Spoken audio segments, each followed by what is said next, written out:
All right, I'm joined today by Jeff Combs. Jeff is one of the industry's best security recruiters and advisors. And just real quickly, Jeff runs J Combs Search Advisors. And Jeff, you've been doing this for over 20 years. I have. So I've been building teams, helping people make good career decisions, and all that stuff. And I've been both on the outside as an external agency recruiter, on the inside working as part of a global talent acquisition team, and more recently, I go in and I help primarily security leaders and CISOs that I've placed in the past, help them build their teams.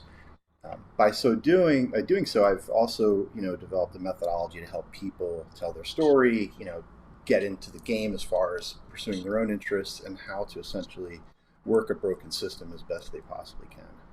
And that is what brings us together today. So, we've, at this point, if you're watching this and we're recording this, you've lived through 2020. Now we're in 2021, which might be more bizarre because we're projecting or have seen projections, uh, just rumors, about, hey, this could be like a time when there's a 30% or 40% turnover.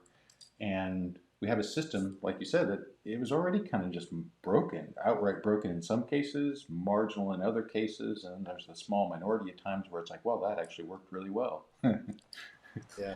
So let's just kind of talk, dive right in and talk about, hiring, so, as somebody in a leadership position, I have to hire people. Why is hiring so, well, this could be a long discussion, but I was going to say why is a gl- hiring so bad? Why is it so hard for companies to get a job position out there and hire?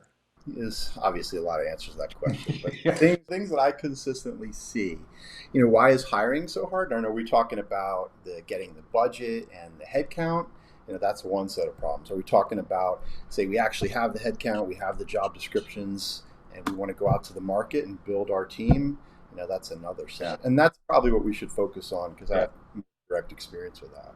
Why are job titles so bad?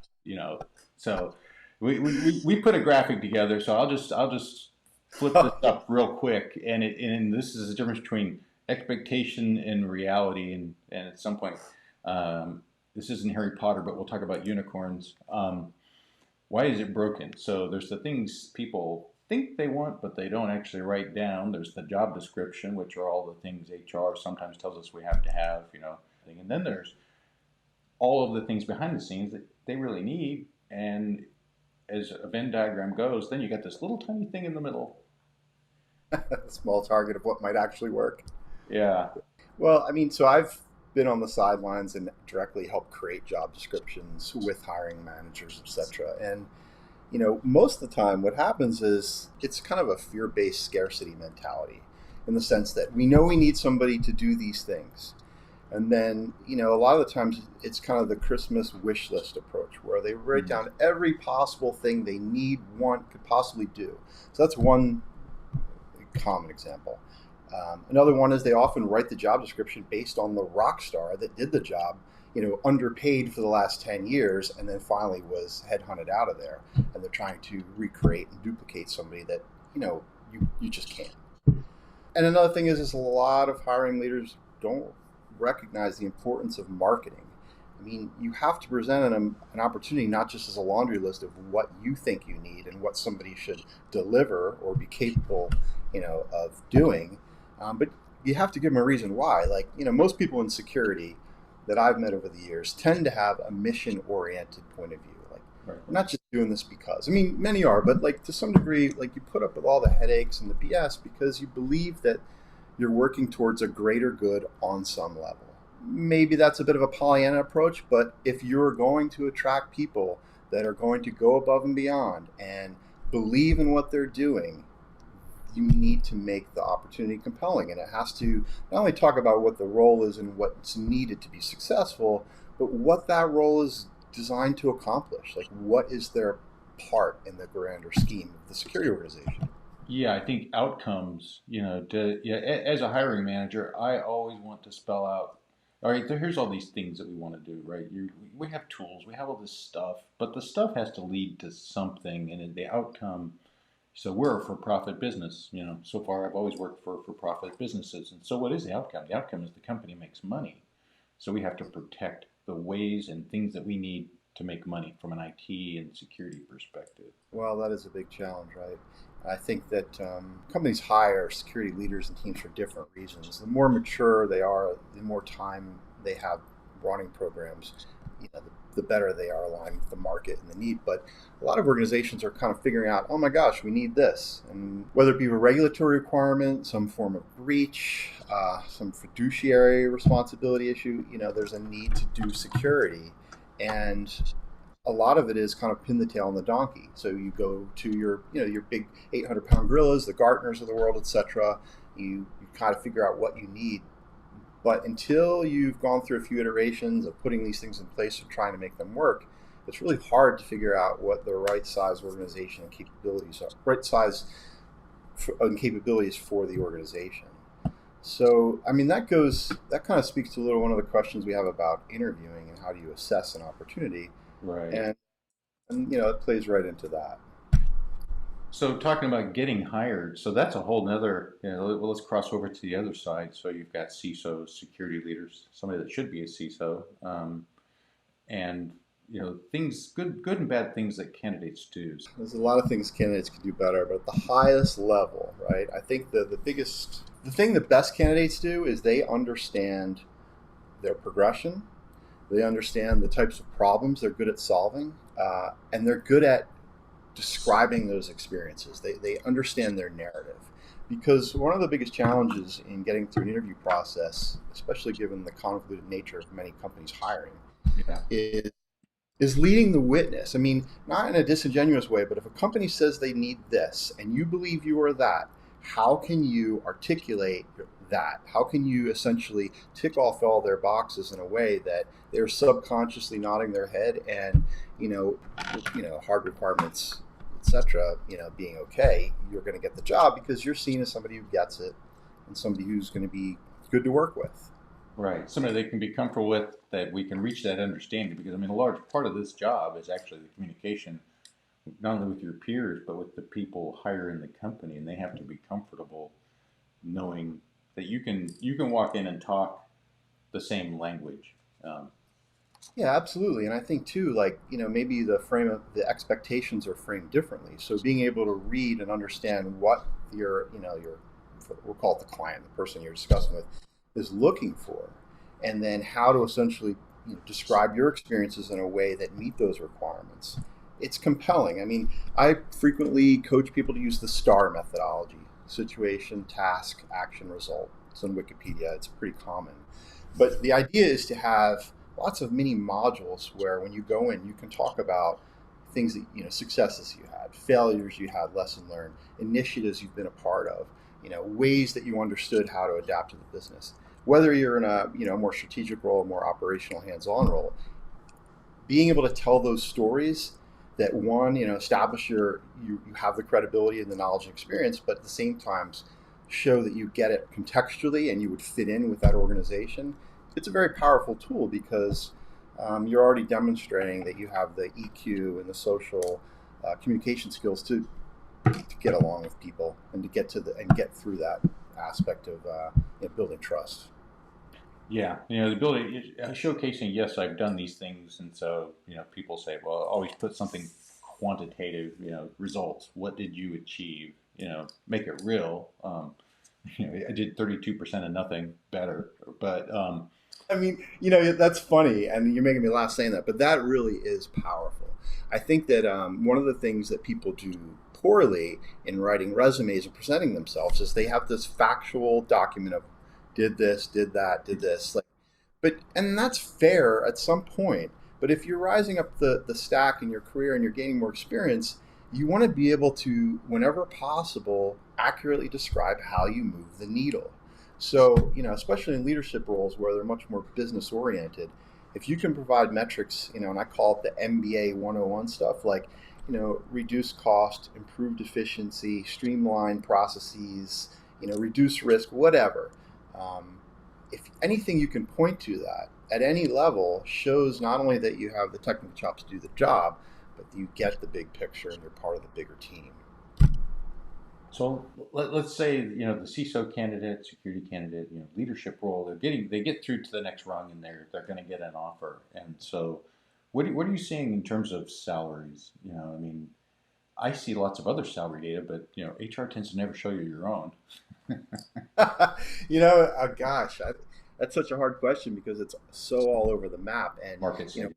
I've been Yeah, recruiting for 20 years in security, so you yeah, think there's certain levels of maturity, but it seems like different verticals and levels and size of organizations are continually coming online. So it's all over the map. If you're yeah. talking, Fortune 500 and above, it can be big bucks. It's probably north of 500K, significant. Some of them over seven figures with bonus, etc. But most organizations, you're probably talking in the twos, threes, Right. base with a strong bonus or other incentive compensation. And I think it depends on the job. Like, you do you have to have the big corner office and the big company, or you really did you find a good organization where you can move the needle, make a difference, support your own life, grow professionally? That's kind of it really depends on what you're looking for professionally, but there are salaries and roles that cross the whole spectrum. Right. No, that makes sense. And oddly, sometimes the longer the laundry list, and the ones that do post what the salary range is, it's like, yeah, I don't think you're going to even get a good analyst at that salary. But I wish you luck. Um, That's a big challenge.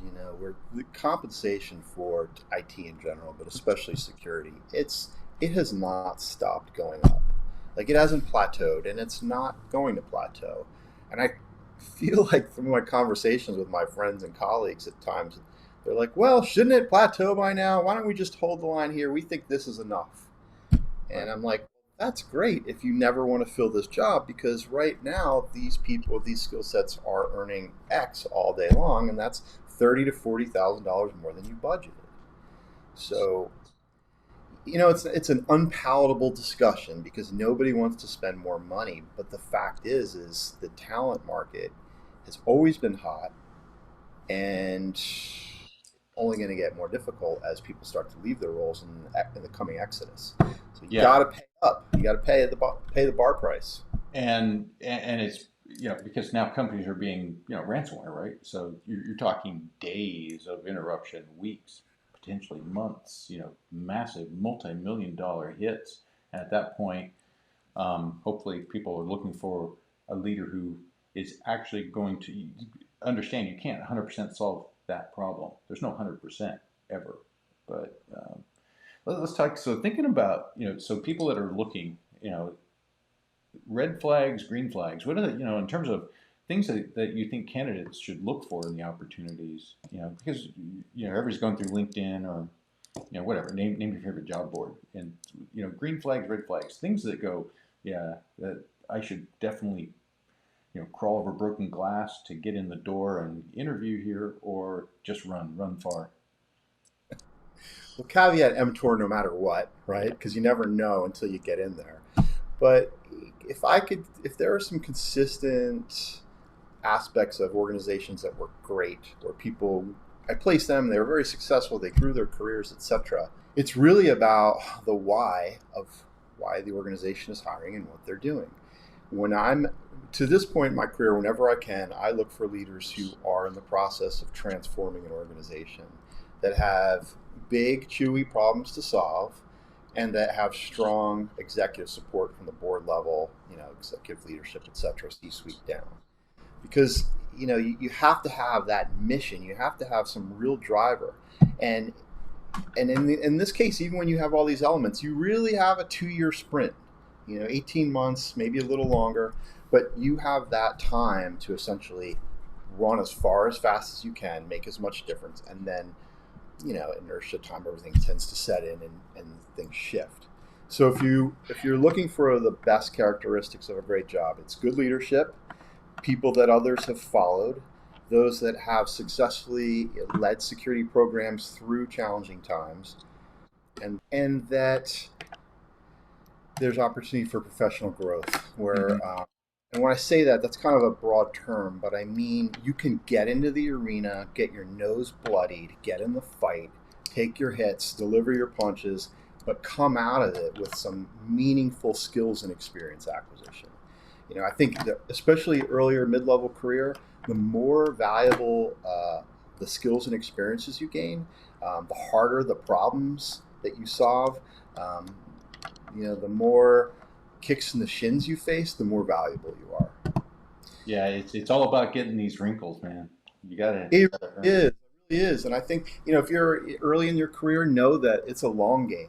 And this is definitely, it's a marathon. But maintain that level of intensity, but realize that, the setbacks and the failures in my careers and the careers of the people I've helped were the most valuable experiences. They may be incredibly painful at the time and they seem like bitter defeat, but when you get up and come back from those are the things that give you the gravitas and the strength that people will believe in you, buy into you, trust you. Yeah, yeah. I don't think if you're a CISO, I don't think you've lived until you've run the full life cycle IAM project. Um, Yeah, that's the truth. Oh my gosh.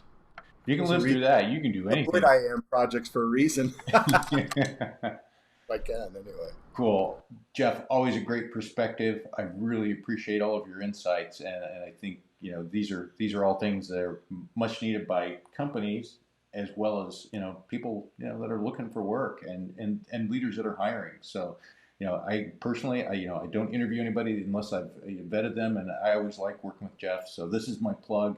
I'm not getting paid for this, but Jeff, thank you again.